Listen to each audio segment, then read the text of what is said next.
Hey friends, this is Dolynny TV. Glad to have you aboard here this morning as we get set up for today's edition following the Oilers 4-0 win over top of the Seattle Kraken in a game in which Stuart Skinner looks pretty good and things look pretty good for the Oilers overall. The question is now, where does this path lead us? As we know all too often, what happens when the Oilers have a good game following a bad game? It only delays the process farther. So we'll stay tuned for that. Of course, if you are new to the channel here on Dolynny TV, I'd encourage you right off the top to hit that subscribe button tonight. Would love to have you as a full-time viewer on the channel. Just crossed 18,400 of you along for this crazy ride that's been the channel over the past 10, 12 years now. So appreciate that. All right, what do we know? Well, Stuart Skinner, 4-0 shutout over the Seattle Kraken, 26 saves, and a game in which he looks really, really good all of a sudden following a game in which he, well, looked really, really bad for the Edmonton Oilers. And what we know is following that Dallas game as well, things got very heated discussing the goaltender, discussing the goaltending, and discussing, of course, possible trades that could be made. It started with Binnington, it transitioned to Jarry very quickly, and then all of a sudden the heat kind of ramped up over the past few days, and now, well, it seems like Elliot Friedman this morning pulled cold water out of the closet and poured it on the situation, saying the Oilers are going to have to maybe just stand pat a little bit as they're not interested in making a lateral move. Now, that is not necessarily where the conversation topic comes from today, more so the fact that this is just classic Edmonton Oilers. Punt and wait for something worse to happen, punt and wait for things to get better. And that's, again, what it feels like will likely be the move here. I know we got really excited about a possible Jarry move, but it just feels like the Oilers, as soon as anything of redeeming quality happens for the team, they like to sit back and wait a bit more. And that's been Oilers' time eternals as long as I've been covering them here on YouTube. So, I don't know necessarily if things are going to get better or worse for the Oilers, but as long as the results keep being mediocre or at least slightly better than they should be, given the situation that everybody says is the goaltending defense and the give a damn this team has this year, well, it's just going to delay the process of doing the changes that many feel are necessary.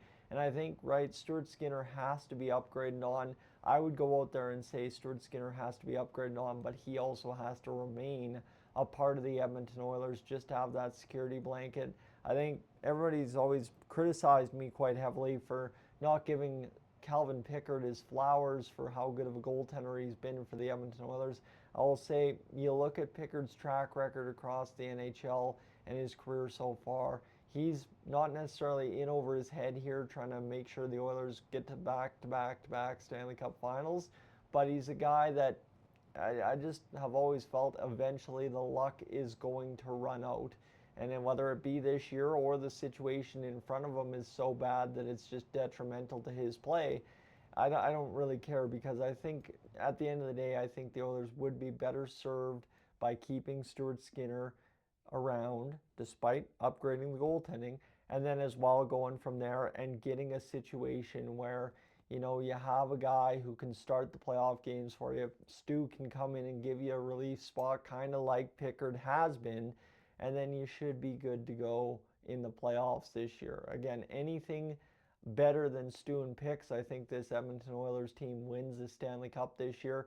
I think we've all seen this track record the past 2 years. October, November, most of December doesn't mean a dang thing for this hockey team, and you just go out there and start dummying it in the new year. So I guess to say is it's one of those situations where I hope that the process of getting to that kind of January, February winning streak isn't delayed because of wins in a November after bad games the game prior. And that's, like I said, kind of the Oilers' whole thing, right? We had the whole report there the other day that everybody stood up for Picks and said he's got to stay and we want him to stay. So again, either the situation's got to get way better, which I think we have 3 years now, or parts of 3 years that say it's just not going to get better as time goes on. for the Edmonton Oilers in the goaltending department. I don't care if the defense fixes itself. It's not going to fix, the situation that is.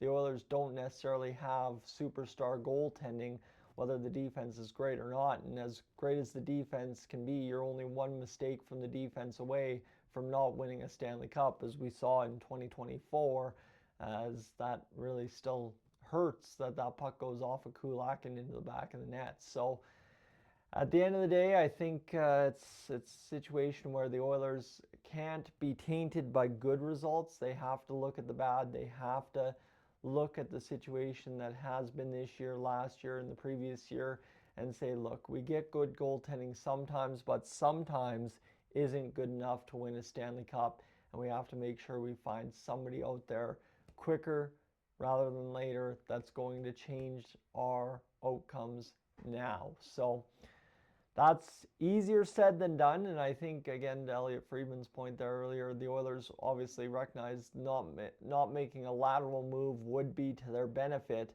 but I would say, as I did the other day, anything's better than what we've got right now, simply because even if it is just a fresh start for a new goaltender in Edmonton, and it takes a few more months for somebody, anybody, everybody to get on that goalie's back and be yelling for him to be shipped out of town, it's great.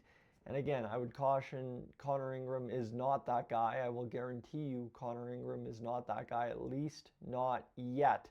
And we'll see kind of what's happening there. There's been an injury to him, at least maybe short term, hopefully, in the minors down there in Bakersfield. So stay tuned. I know it was also their teddy bear toss night there. Just want to make sure I mention that, because that's one of my favorite videos to watch every single year, is the Bakersfield Condors teddy bear toss. But yeah, that's just kind of where we're at right now, friends, is the goaltending, like I'm saying, just please, Stan, please, Jeff, don't be tainted by the situation that was last night, a 4-0 win over top of the Seattle Kraken. We still got to upgrade the goaltending. I know we love to cheer for our guys when they win, but I know as soon as Stu goes out and loses the next game, it'll be twofold the hate than it is the cheers, and I'm a little bit sick and tired of that from doing this whole thing. So it would be nice to see the Oilers go out there and do something with the goaltending sooner rather than later. I think that's the whole premise of the video, and I think that's all it really comes down to at the end of the day, is just get it done. I don't care what the results say.